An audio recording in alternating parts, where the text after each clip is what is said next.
जी अस्सलाम वालेकुम। अच्छा, आज हमने जिस टॉपिक पे डिस्कशन करनी है वो regarding drop shipping policy violation है। अगर आप एफबीएम भी कर रहे होते हो तो सम केसेस में इस तरह से होता है कि आपके अकाउंट पे प्रॉब्लम आ जाती है।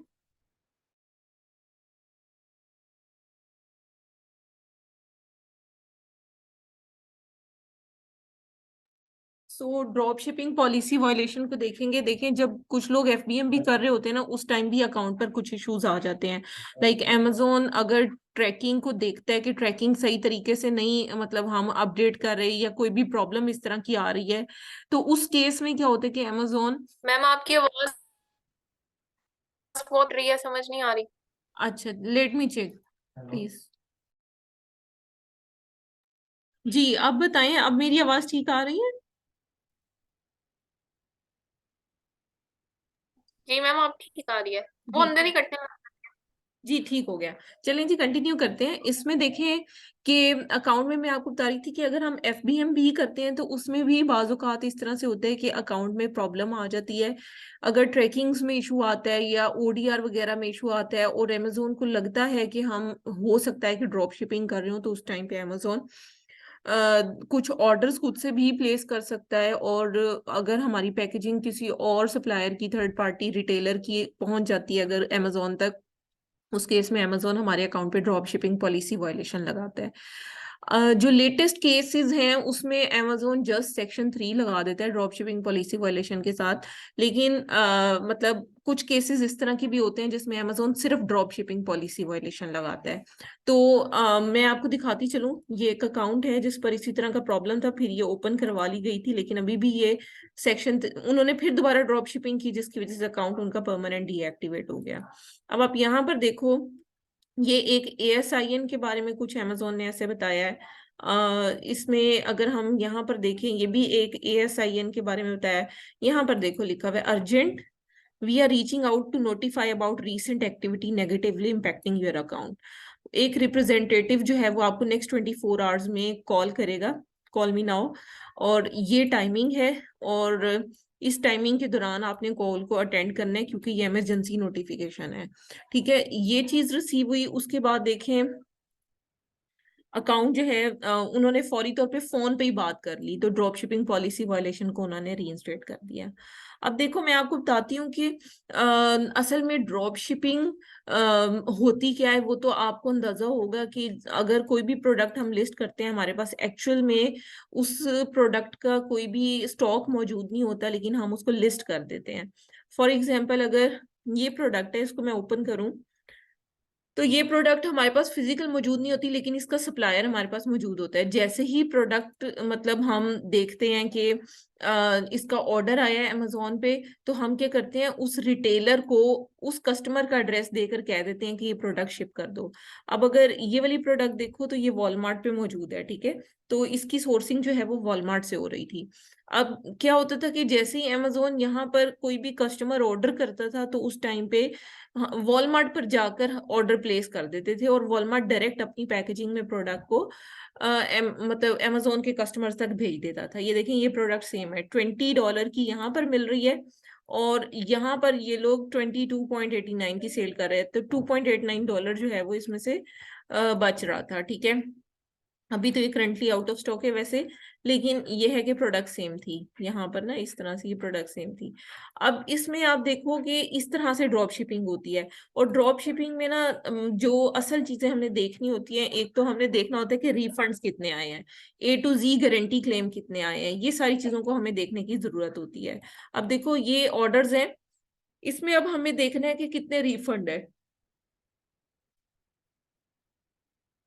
4 5 6 7 8 9 10 11 12 13 14 15। अच्छा, एक और चीज है ड्रॉप शिपिंग की, एक ये भी रीजन होती है। अब देखो, 100 में से 15 ऑर्डर ऐसे हैं जिनके रिटर्न आए हैं, तो जब ज्यादा ऑर्डर के रिटर्न आना शुरू हो जाए, तब भी अमेजोन को पता चल जाता है कि ड्रॉप शिपिंग हो रही है, और अमेजोन हमारे अकाउंट को डीएक्टिवेट कर देता है। 365 डेज में 188 ऑर्डर सिर्फ शिप हुए हैं, और drop shipping policy violation account पर लगी हुई है। अच्छा, इसके बाद हम फर्दर यहाँ पर आकर इन्वेंट्री को हमने देख लिया, ऑर्डर्स को हमने देख लिया, इसके अलावा परफॉर्मेंस में आकर हमें फीडबैक देखना होता है कस्टमर का, कि कस्टमर ने क्या फीडबैक किया है। अब यहाँ पर अगर हम देखें तो एक ही सिर्फ फीडबैक है, वो भी नेगेटिव है। Send me wrong tracking number, contacted Amazon, USPS delivered to someone else, reshipped supposed to be 629, still not here। अब इस तरह के सिनेरियो में Amazon फिर अकाउंट डीएक्टिवेट कर देता है। ये अकाउंट हालांकि खुल गया था, लेकिन फिर दोबारा से Amazon ने उसको डीएक्टिवेट कर दिया। रीजन मैंने आपको बता दिया है।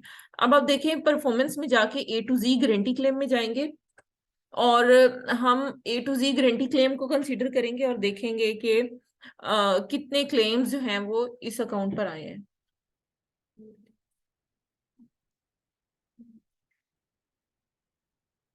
तो आप यहाँ पर देख सकती हैं कि A to Z guarantee claim यहाँ पर कोई भी नहीं आया।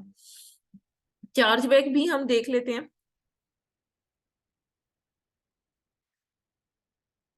चार्जबैक भी कोई नहीं है।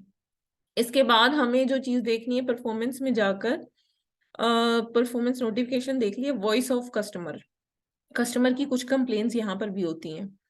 अब देखो ये पुअर लिस्टिंग है, इस लिस्टिंग को हम लाजमी देखेंगे। सी डिटेल्स पर क्लिक करेंगे। इसमें कस्टमर का नेगेटिव एक्सपीरियंस रहा है 57.14%। 7 टोटल ऑर्डर आए थे, उसमें से 4 ऑर्डर जो हैं वो नेगेटिव उनका फीडबैक था।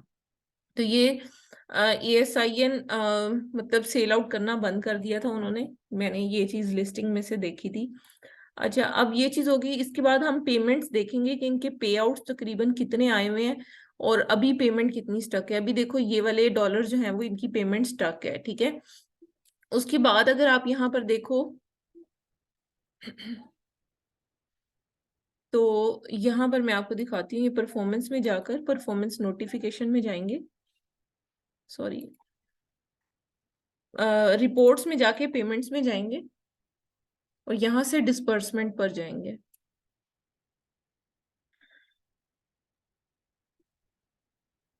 अब आप यहाँ पर देखोगे कि कितने ऑर्डर जो हैं वो, ये पे आउट 423 का, 631 का, 232, 664, तो मतलब थोड़ी थोड़ी सेल ही इस अकाउंट पर आई है, लेकिन अकाउंट ये ड्रॉप शिपिंग का था, ठीक है। ऑल स्टेटमेंट्स पर जाकर क्लिक करके देख लेंगे। अब देखें ये इनका जो है वो बिगनिंग बैलेंस है, ये अभी तक चल ही रहा है, ठीक है। यहाँ से जीरो होके इधर आ गया बिगनिंग बैलेंस में, और फिर यहाँ पर अभी पे आउट अमाउंट यहाँ पर है, ठीक है। उसके बाद ये देखें यहाँ पर अकाउंट डीएक्टिवेट ही है इस पूरे ड्यूरेशन में।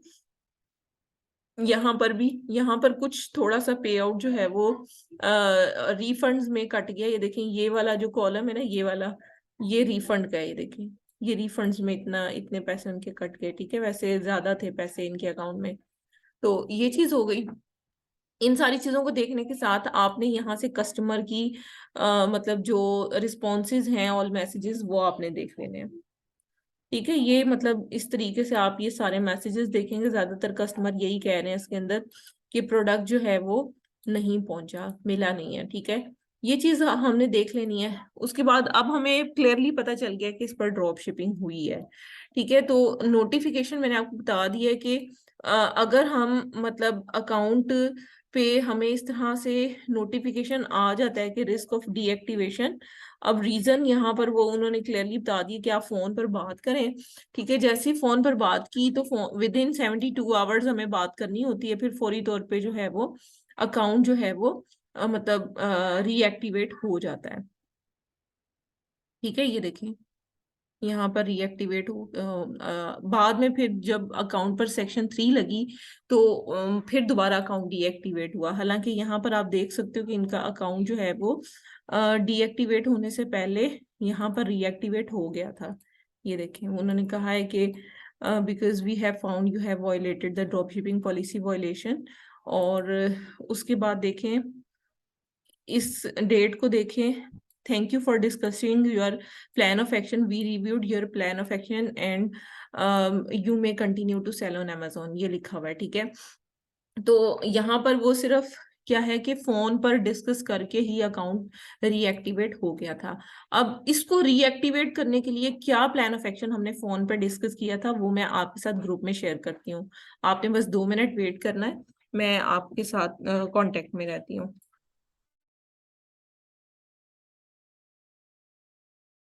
जी ईशा, मैंने ग्रुप में शेयर की है। अब हम इस अपील को डिस्कस कर लेते हैं, और इस अपील को हमने किस तरह से लिखना है, इसमें रूट कॉज क्या लिखनी है। आप इसमें ये बता सकते हो कि हमारा कुछ स्टॉक आउट ऑफ स्टॉक था और इन्वेंट्री हमारी आउट ऑफ स्टॉक चली गई थी, जिसकी वजह से हमें प्रॉब्लम फेस करनी पड़ी थी, इसलिए हमने आइटम्स जो हैं वो डायरेक्टली, जो भी सप्लायर आपने वॉलमार्ट यूज किया, सैम्स क्लब यूज किया, आप उसको बता दोगे कि हमने वहां से डायरेक्टली शिप की थी प्रोडक्ट। ठीक है, उसमें फिर आप रीजन बताओगे कि हमें अंदाजा नहीं था कि भाई ये अमेजोन की पॉलिसी की वायलेशन है, हम न्यू सेलर हैं। फिर आप बताओगे कि सेक्शन को रिजॉल्व कैसे किया जाता है। तो आपने बताना है कि हमने हर सिंगल आइटम अपनी कैटलॉग से जो है वो रिमूव कर दिया है। उसके बाद आप बताएंगे कि जो भी एफबीए है, हम एफबीए करने जा रहे हैं तमाम की तमाम प्रोडक्ट्स पर, और इंश्योर कर रहे हैं कि कोई भी ड्रॉप शिपिंग का इशू ना आए। हमने अपने स्टॉक को अपडेट कर दिया है, प्लस उसके साथ हमने अपनी टीम और वेयर हाउस को रिमूव कर, मतलब चेंज कर दिया है, ताकि कंप्लेन से बचा जा सके। और उसके बाद आप बताएंगे कि हम अपनी फर्दर जो भी प्रोडक्ट्स हैं उनको ड्रॉप शिप नहीं करेंगे। फिर आप ये बता सकते हो कि हम कितने परसेंट एफबीए करेंगे, कितने परसेंट एफबीएम करेंगे। उसके बाद आप बताओगे कि हम सेलर ऑफ रिकॉर्ड हैं अपनी प्रोडक्ट के, और हम अपने आप को आइडेंटिफाई करेंगे एज ए मतलब सेलर ऑफ प्रोडक्ट, और हम अपने आप को रिस्पॉन्सिबल करेंगे तमाम जितनी भी मतलब कस्टमर रिटर्न्स हैं उसको करेंगे, और उसके साथ हम कंप्लाई करेंगे अपनी सेलर एग्रीमेंट के लिए। फिर उसके बाद action to prevent drop shipping violation, उसमें हम बताएंगे कि हमने डायरेक्टली प्रोडक्ट को परचेज किया था, और हम इसको रिमूव करने के लिए हम अपनी शिपिंग को, इन्वेंट्री को अपडेट रखेंगे, और इसके अंदर डिटेल में पॉइंट्स गिवन है, बस आप इसको एज पर जो भी रिटेलर है उसके चेंज कर दोगे सारी के सारा। फिर पैकेजिंग को किस तरह से फोकस करोगे, ऑब्वियसली पैकेजिंग बहुत इंपॉर्टेंट होती है। समटाइम ये भी होता है कि वेयर हाउस से हम पैकेजिंग को रिमूव नहीं करते और वैसे ही भेज देते हैं, उसमें भी प्रॉब्लम होती है। फिर आप सोर्सिंग बताओगे कि हम रिलायबल सप्लायर को यूज करेंगे, रिटेलर्स को यूज नहीं करेंगे एज ए सप्लायर। और फिर आप पॉलिसी एजुकेशन अपने आप की बताओगे कि आपने जो है वो मतलब स्टाफ को किस तरह से आपने मतलब पॉलिसीज के बारे में अमेजोन की बताया, और किस तरह से ड्रॉप शिपिंग के बारे में आपने अपने आप को और अपनी टीम को एजुकेट किया है। ये सारी चीजें आप फोन पर बताओगे तो विद इन 72 आवर्स जो है वो अकाउंट में से ये इशू रिमूव हो जाता है, और फौरी तौर पे आपको नोटिफिकेशन आ जाता है कि आपका अकाउंट रीएक्टिवेट कर दिया गया है। तो ये है कि मतलब ये सिंपल है।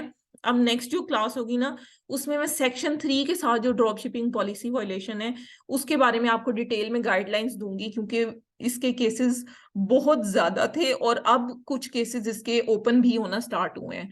तो अब ये उनमें से एक अकाउंट है जिस पर अभी अपील जो है वो रिव्यू में है, और इसके फंड्स भी डिस्पर्स हो गए हैं।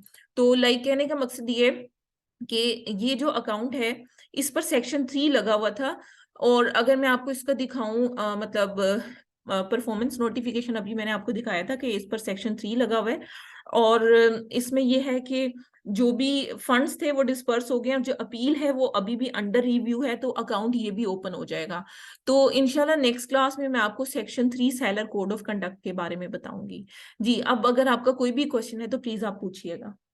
मैम अमेजोन जो है वो ड्रॉप शिपिंग को अलाउ करता है, और अगर करता है तो फिर उसकी पॉलिसीज क्या क्या है, मतलब वो कहते हैं किन कि चीज। ना, आप कर सकते हो लेकिन सेलर ऑफ रिकॉर्ड आपको ही होना चाहिए, आप खुद सेलर ऑफ रिकॉर्ड हो, यानी कि जो भी पार्सल जाए उस पर आपकी डिटेल हो, किसी रिटेलर की डिटेल ना हो, रिटेलर की पैकेजिंग ना हो, कोई रिटेलर की इनवॉइस उसके अंदर ना हो। आप इस तरह से ड्रॉप शिप कर सकते हो कि आप प्रोडक्ट अपने वेयर हाउस में मंगवाओ, उसको उसकी रिटेलर की जो पैकेजिंग है उसको रिमूव करके खुद से पैकेजिंग करो और उसे फॉरवर्ड कर दो कस्टमर तक। ये ड्रॉप शिपिंग सही वाली अलाउ है। ठीक। ऐसे तो मैम ड्रॉप शिपिंग का फिर कोई फायदा नहीं।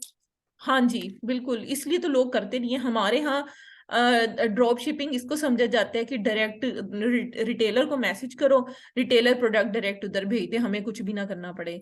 लेकिन एक्चुअल जो ड्रॉप शिपिंग का मेथड है वो यही है कि पहले अपने वेयर हाउस में मंगवाओ, पैकेजिंग चेंज करो, इनवॉइस वगैरह रिमूव करो, और फिर आप अपने आप को as a seller of record consider करवा के फिर कस्टमर तक शिप करो। तो उसमें ऑब्वियसली आपको डबल कॉस्ट आ जाती है, पहले शिपिंग आपको अपने वेयर हाउस तक, फिर आपको कस्टमर तक, तो वो प्रोडक्ट में फिर कुछ भी बचता नहीं है, इस वजह से लोग डायरेक्ट शिप करवाते हैं। ठीक है, तो ये सारा मेथड है इसके अंदर। अब आपका लेकिन अगर मतलब जो कस्टमर है उसको फॉर एग्जांपल हमने वॉलमार्ट से चीज लेके कस्टमर को भेज दिया और उसको मतलब चीज भी ठीक रिसीव हुई है, लेकिन अगर वॉलमार्ट का वो पैकेजिंग के ऊपर लिखा हुआ है कि ये वॉलमार्ट से आई है, तो क्या कस्टमर फिर भी कंप्लेन करते हैं? जी जी जी, बिल्कुल बिल्कुल। वॉलमार्ट की पैकेजिंग अगर आएगी तो अमेजोन लाजमी उसका कस्टमर जो है वो डिस्टर्ब होगा। ठीक है मैम। और मैम एक लास्ट क्वेश्चन ये था कि जो कस्टमर रिफंड करते हैं वो जी, रिफंड किस कैटेगरी में फॉल करता है, मतलब ए टू जी क्लेम में करता है या नहीं, फिर वो? अगर सिंपल रिफंड उसने मांगा है और हमने दे दिया है तो वो तो सिंपल मतलब है रिफंड है, उसका कोई इतना इम्पैक्ट नहीं होता अकाउंट पर। लेकिन बहुत ज्यादा रिफंड जब आते हैं तब अमेजोन हमारे अकाउंट को देखता है कि हम ड्रॉप शिपिंग तो नहीं कर रहे।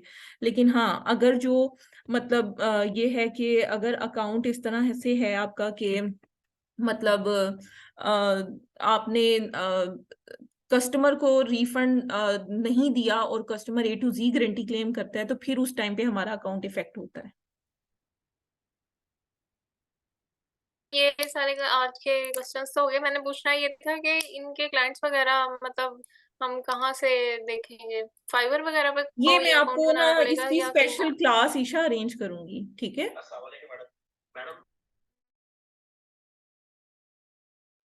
ठीक ठीक है है मैम। जी। चलें जी, ठीक हो गया, thank you so much. Allah Hafiz.